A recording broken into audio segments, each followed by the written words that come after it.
Beleza, pessoal, seja muito bem-vindo a esta aula. Essa aula aqui é de extrema necessidade, principalmente para a galerinha de hoje, né? Existem algumas questões que a gente precisa alinhar por várias situações. E eu tenho uma situação muito peculiar com os alunos, principalmente os alunos, né, menores de idade de hoje, e eu não sei o que está acontecendo, mas eles estão chegando para mim com um caso bem inusitado de translineação, né? Porque o comum é a gente separar errado, né? Chegou no final da linha, separar errado. Ah, deixa eu explicar logo. Translineação é fazer a alteração de uma linha para outra. Lá no finalzinho da linha, quando a gente chega não tem a borda, o finalzinho dela.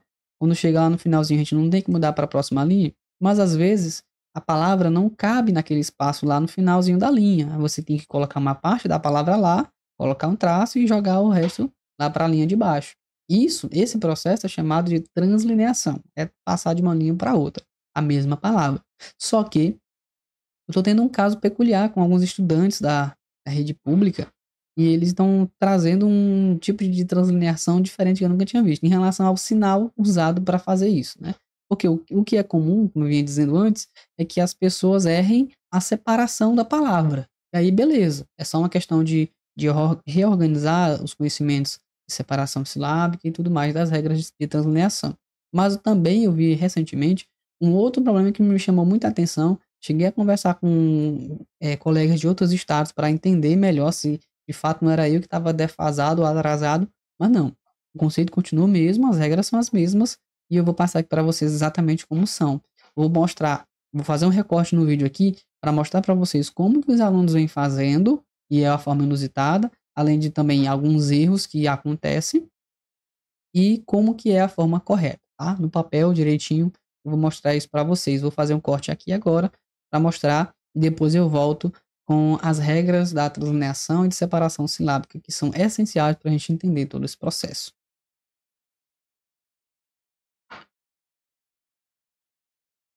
Beleza, uma vez que nós entendemos como que nós não devemos fazer, como nós não podemos fazer essa translineação, como alguns fazem, mas está totalmente errado e equivocado, nós vamos passar agora a entender como funcionam as divisões silábicas, certo? A separação silábica. E a gente precisa, antes de qualquer coisa, também entender as regras que compõem essa divisão silábica. Não tem como a gente falar de separação silábica e translineação sem lembrar dessas regrinhas básicas. Então vamos lá.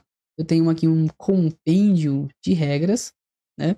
Eu vou mostrar para vocês. É bem simples até, mas talvez vocês precisem de um pouco mais de tempo para assimilar todas elas e voltar nessa aula aqui mais algumas vezes, caso você não anote, tá? Então, se você puder anotar, até melhor.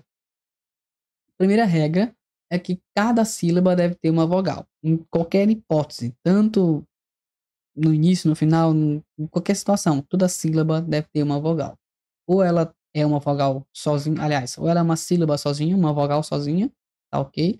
Ou ela nunca vai ser uma sílaba se não tiver vogal. Vamos lá. Exemplo, por exemplo, aqui. Cuidado, perceba que cui tem sílaba, aliás, tem vogal, tem a U e a I, dá, vogal A e dó, vogal O, né? A mesma coisa acontece com caótico, pedir. Todas têm alguma vogal dentro delas, todas as sílabas, certo? Cada morfema desse aqui a gente chama de sílaba, certo? Segunda regra, nós não separamos os ditongos. Nós vamos lembrar o que é um ditongo, né? Para que a gente entenda por que a gente não separa, certo? Por que a gente não separa ditongo? O que é o ditongo? É quando a gente tem o encontro de duas vogais juntas na mesma sílaba, certo? Se elas estão na mesma sílaba, logicamente elas não serão separadas. Então, jaula, esse ditongo aqui jamais será separado, certo? Reino, esse ditongo aqui jamais será separado. Por exemplo, chegar lá no final da linha e colocar re, traço, hino lá na outra linha. Isso não existe. Ou então, já, traço, na outra linha, o lá. Isso não existe. Ou você coloca jaula, ou você coloca jau, traço, na outra linha lá. Certo? Não tem outra forma. Então, esses ditongos a gente não se separa de jeito nenhum. Outra regra é que nós não separamos os tritongos. Os ditongos são essas duas vogais juntas numa mesma sílaba, e os tritongos, logicamente, serão duas vogais juntas numa mesma, três vogais juntas numa mesma sílaba, E a gente vê isso nas palavras que geralmente terminam com guai, gol, gay, guido, sabe? GU, aiá, oé, oi, enfim, certo? Ou ó, nesse caso, né? Então, enxaguei, enxaguai, é, enxaguou, averiguei, averigual, averiguai, dependendo da conjugação verbal, né? Uruguai, Paraguai, enfim, esses tritongos, né? Qual é o tritongo aqui? Esse pedacinho, né? Que é uma sílaba que está unida de três vogais juntas, né? Não tem como você, por exemplo, lá no finalzinho da língua, da linha, colocar enxagu, traço, aí lá embaixo, ai. Isso não existe, tá errado. Ou averiguou, aí bota averigu, traço, aí lá embaixo, ou, tá? Não existe isso, tá? Isso que é errado. Então, ou você coloca o guai ou o inteiro lá em cima, ou você bota o traço depois do chá ou depois do ri, tá? Para fazer de maneira correta. A quarta regra é de que nós não separamos os dígrafos, certo? O que seria um dígrafo? Um dígrafo é quando a gente tem duas consoantes, tá? São encontros consonantais dentro da mesma sílaba, ok? Então, CH, LH, eles geralmente se unem, né? Essas duas consoantes se unem para formar um novo fonema, um novo som, que às vezes não tem nada a ver com as suas letras originais, mas expressam por meio dessa junção um novo som, certo? Então, CH tem som de X, né? O LH tem um J, né? Aquela embolamento na língua aqui, que eu esqueci o nome. O Gui é como se fosse só o G e o I, e assim por diante. Vocês nascem Inheira, né? O Inhê, Nha, Nhi, Nhó, Yu, Nhão. Enfim, parece meio engraçado, porque geralmente dá aula assim para criança, né? Mas isso aqui é importantíssimo para a gente não fazer a separação silábica errada, equivocada na hora da redação. Então, por exemplo, seria correto eu colocar lá no finalzinho da linha, a palavra alho, por exemplo, colocar um A traço ilho lá embaixo? Seria correto? Será? Depois a gente vai entender o porquê que não é correto, tá? Pela separação silábica, até dá ok, tá de boa. Mas pela regra da translineação, tá errado, tá? Embora aqui esteja certo. Então são duas coisas que você tem que prestar atenção no final das contas. É a separação silábica e a regra de translineação que eu vou mostrar daqui a pouco, tá? Então os dígrafos, voltando para cá, não se separam. Então o CH, se colocasse lá K, CAC, traço, aí aça lá embaixo, tá errado. Ou então um QU lá em cima, na última linha, lá no finalzinho da linha, traço, ere lá embaixo, tá tudo errado, certo? Não se faz isso. Vamos lá para a próxima regra. Como exceção à regra anterior, em relação aos dígrafos, que são duas consoantes juntas na mesma sílaba, nós vamos ter uma exceção à regra em relação ao RR, ao SS, ao SC, ao SC cedilha e ao XC. Por que que a gente vai ter essa exceção? Porque a gente precisa separar esse fonema em duas sílabas, ou a gente acaba separando em duas sílabas, é um processo natural. A gramática, ela é explicativa, ela explica a nossa língua, certo? Então é assim que a gente faz. Como é assim que a gente faz, a regra de antes não vale para cá, porque para cá existe uma outra situação. Por quê? Quando a gente fala carrossel, a gente tem car, uma primeira sílaba, ros, a segunda sílaba, céu, a terceira sílaba. Então, só que em carrossel a gente tem dois dígrafos. O primeiro dígrafo RR e o segundo dígrafo SS. Só que nesse caso aqui, a gente costuma separar. Então, essa regrinha aqui, vocês vão precisar memorizar ela porque ela é um pouco mais. Ela é exceção, né? Como o conceito já diz. Ela é uma exceção à regra dos dígrafos. Mas esses dígrafos aqui são separados porque a gente acaba pronunciando dessa forma, na hora da silabação. Ok? Crescimento também da mesma forma. A gente coloca cres, aí traça, cimento. Ok? Por exemplo, uma translineação correta com o carrossel lá no texto seria no finalzinho da língua, aliás, no finalzinho da linha, a gente colocar car, traço, aí lá embaixo, ro, céu, com dois S juntos, né? Lá embaixo. Entendeu? Nasço ou nascer, nascido, todas essas palavras que tem SC ou SC cedilha, a gente precisa separar o S do C, tá? E excesso ou Excel, Enfim, o X aqui a gente separa do C, ok? Todas elas devem ser feitas assim. A outra regra é a nossa 1, 2, 3, 4, 5, 6. A sexta regra é a regra dos hiatos. Nós sempre separamos os hiatos. Então, caído são 3 sílabas. Lembra lá que uma sílaba só é formada se tiver uma vogal, mas ela não precisa necessariamente ter uma vogal e uma consoante. Ela precisa ser obrigatoriamente uma vogal. E aqui a gente tem nos hiatos sílabas de uma vogal única, certo? Um caído, caatinga, beato, alcoolismo, certo? Então a gente separa esses hiatos aqui, tá bom? Por exemplo, lá no finalzinho da linha, a gente poderia sim colocar K, traço, ido no final, aliás, lá no início da outra. K, traço, atinga, lá na outra linha, sem nenhum problema, ok? Aqui nesse caso, sim, alcoolismo, prestem muito bem atenção, porque geralmente pode cair em algum tema ou alguma situação relacionada ao tema, e você vai precisar escrever, é bom entender como separar direitinho, né? Álcool, aí bota traço, olismo, ou no finalzinho da linha, né? O álcool, 2O, traço, lismo, né? Ou você separa aqui, ou você separa aqui, certo? Não vai ter errado se você colocar elas separadas, de jeito nenhum. O que é a regra dos hiatos. A outra regra é que nós separamos ou não, né, os encontros consonatais de acordo com a silabação e pronunciação. Nesse caso, é preciso lembrar que toda sílaba deve ter uma vogal. Então, vamos lá entender isso daqui. Quando a gente tem duas sílabas que não são dígrafos, assim, aliás, não necessariamente sejam esses dígrafos aqui que a gente já viu antes, né? Porque, por exemplo, mnemônico. Mnemônico é uma técnica de memorização. É só para ficar mais fácil, não ficar tão estranha essa palavra. Não tem nada a ver com demônio, nem nada dessas coisas. É técnica de memorização. Por repetição, sigla, essas coisas são coisas que facilitam a memorização de algumas outras coisas, certo? Então, mnemônico, esse M aqui é um M mudo, né? Só que na separação silábica e lá no finalzinho da linha, a gente poderia colocar o miné até aqui, traço, e o mônico no final, certo? Não pode separar isso daqui, ó. Botar um M, aí um traço, aí lá no início da outra linha, o resto da palavra, não pode.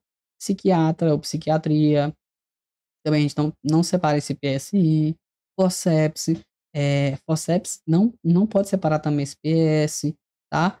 Abdominal, nesse caso, a gente separa o abdom, o B e o D, certo? Subjacente, o subjar, e ó, B e o J, também é um encontro consonantal, mas esse a gente separa, certo? Então, não existe só uma regra, né? Em relação às consoantes, principalmente, existem 3 tipos. A gente pode ser dígrafo, pode ser os dígrafos RR, SS, SC, SC cedilha e XC, e podemos também entrar na regra da questão das vogais, certo? Se eles formarem uma sílaba, então a gente separa. Se não formarem, a gente coloca junto. Ok? Blusa, por exemplo, não tem como a gente separar B, blusa, né? Não faz sentido. E a última regra é a regra do X, com o som de CS. Deve estar sempre unido com uma vogal seguinte. Jamais a gente separa o X, quando ele tem a função de CS, da sua vogal. Tá? Então, prefixo, a gente jamais colocaria prefixo, o X, e traço O. O reflexo, reflex, traço O. Ou oxidar. Jamais colocaremos ox, aí traço, idar. Tá? Somente na transliteração, pelo amor de Deus. Isso aqui até que é bem sugestivo, né? É bem mais fácil de entender, porque, pelo amor de Deus, quem vai separar o X do O aqui, ou o X do I aqui? Tá maluco, né? Então, se atentem a essas regras, anotem, voltem, pausem de novo, anota, olhem de novo, explorem bastante isso aqui para vocês ficarem profissionais em relação à separação silábica, para não errar aqui. Aqui é que vai estar o pulo do gato. Essa parte aqui das regras, da separação silábica, é o nosso fundamento, né? É o que vai fundamentar a nossa translineação. Mas as regras da translineação são apenas 2, certo? Eu vou mostrar elas aqui para vocês. Se atenta. A primeira regra é que nós não podemos deixar letra isolada no fim ou início da linha, certo? Então, fim ou início da linha jamais deixar uma letra só isolada. Então, a palavra lá, a última sílaba é o A. Ou ela vai ter que ficar junta lá em cima, na linha, no final da linha, ou ela vai toda pro início da próxima, certo? Ou então, a primeira sílaba é um A, sozinho, né? Abacate, por exemplo. A, no final da linha, não pode colocar só o A, traço, lá embaixo, abacate. Na separação silábica até tá certo, mas na regra de translineação não estará certo, certo? Porque a regra número 1 diz que nós não podemos deixar a letra isolada no fim nem no início de qualquer linha, certo? Exemplo, o que é adequado colocar nesse sentido, né? Um exemplo aqui de coisas adequadas. Imagine que isso aqui é o final da linha. Pois já disse que sa, aí na outra linha, e apenas por um segundo. Então, o texto seria, pois já disse que saía apenas por um segundo. Então, você não pode no final da linha colocar o sa e na outra colocar o i. Outro exemplo. Todos sabiam que aquela história era falsa. Ó, o azinho aqui. Na separação silábica, as duas situações estariam certas. Mas, na regra da translineação, não se pode colocar as vogais isoladas no início e nem no final. Então, dessa forma, é a forma equivocada de fazer a translineação. E qual é a forma adequada para ambos os exemplos? Como seria? Pois já disse que sair, ou dá um jeito de colocar elas juntas na linha de cima, ou na linha de baixo. Ou, no segundo exemplo, todos sabiam que aqui, né? Colocam aqui, ou aqui no caso, aí traço, lá, a história era falsa, certo? Então, é basicamente desse jeito que a gente faz a translineação em relação à regra número 1. A regra número 2 diz que com palavras compostas e com hífen, se o hífen aparecer no final da linha, por uma questão de clareza gráfica, para ficar entendível para quem vai corrigir, quem vai ler a redação, deve ser repetido na linha seguinte. Olha só, isso aqui talvez nem todo mundo sabe, mas é essencial que seja feito. O que ele está dizendo? Se a gente chegar no final da linha com uma palavra, um substantivo composto, a gente vai precisar, se o hífenzinho desse substantivo composto der bem em cima, lá no finalzinho, né, ser o último lá quando a gente passar para a linha de baixo, a gente vai precisar repetir aquele sinal.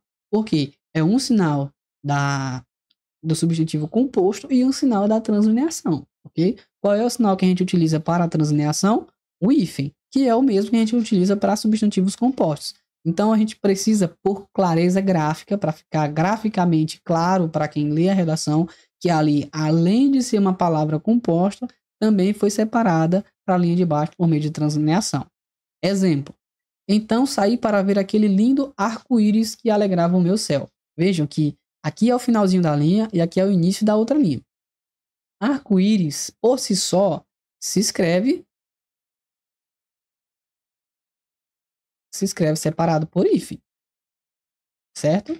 Por si só se escreve separado por hífen. Só que, digamos, o cara deu o azar ou a sorte, sei lá, de que a palavra arco coubesse no finalzinho da palavra, no finalzinho da linha. Aí ele coloca o traço da sua palavra composta, esse traço aqui, certo? Deixa eu só apagar aqui. Aí ele vai colocar esse traço, primeiro traço aqui é da palavra composta, e aí ele vai passar para outra linha, ele vai ter que colocar o traço de novo para colocar o íris. O íris. Simples assim, certo? No final da linha aqui, início da linha aqui. Para todos os casos em que a palavra começa, aliás, com toda a palavra que é composta. Por exemplo, ar-condicionado. Ar-condicionado se escreve dessa forma, beleza? Se eu chegasse no finalzinho da linha com ar, eu precisaria colocar o outro hífen aqui também de condicionado, tá bom? Então, essa é a regra básica, ok? Se não tivesse hífen, por exemplo, como coordenação. Coordenação é também uma palavra composta, só que é uma palavra composta de outro tipo, né? Ela é composta por justaposição e ela não tem o hífen, por algumas outras questões gramaticais. Mas aí eu chego lá no finalzinho da linha, até aqui. Como antigamente ela tinha hífen, né? Era hífen, ordenação. Mas agora ela perdeu o hífen, ficou normal. Coordenação sem hífen. Mas aí eu cheguei lá no finalzinho da linha e deu só de colocar o co. Aí eu vou lá para o início da próxima, eu vou fazer isso daqui de novo? Não, porque ela não tem o hífen. Ela é uma palavra composta, mas ela não tem hífen. Então, se ela não tem hífen, o correto é fazer dessa forma aqui mesmo, tá ok? Então, essas são as duas regras básicas da translineação, beleza? Só para nós recapitularmos aqui como que a gente faz a translineação corretamente. Observe como que a gente não faz, usando underline, essas coisas. Como que se dão as regras de separação silábicas para que a gente possa fazer a translineação da maneira mais correta possível e atendendo também, se atentando a essas duas regras de translineação. Nós não podemos deixar uma vogal no início isolada lá no final da linha e nem uma vogal isolada no início da segunda linha, certo? E a outra regra é sobre as palavras compostas que são separadas por hífen. Se a gente chega lá no hífen no final da linha, a gente tem que colocar mais um hífen na linha de baixo, ok? Então, essa é a regra básica de translineação. Se você pegar isso daqui, você nunca mais vai errar translineação na sua vida toda. Beleza? Então, eu espero ter ajudado você até aqui. E se você quiser garantir sua vaga para esse conteúdo e muitos outros que vão te ajudar a garantir os 900 mais na redação, seja de concurso público ou de Enem, vestibular e tudo mais, clica no link que tem aqui abaixo nos comentários, primeiro comentário fixado ou na descrição.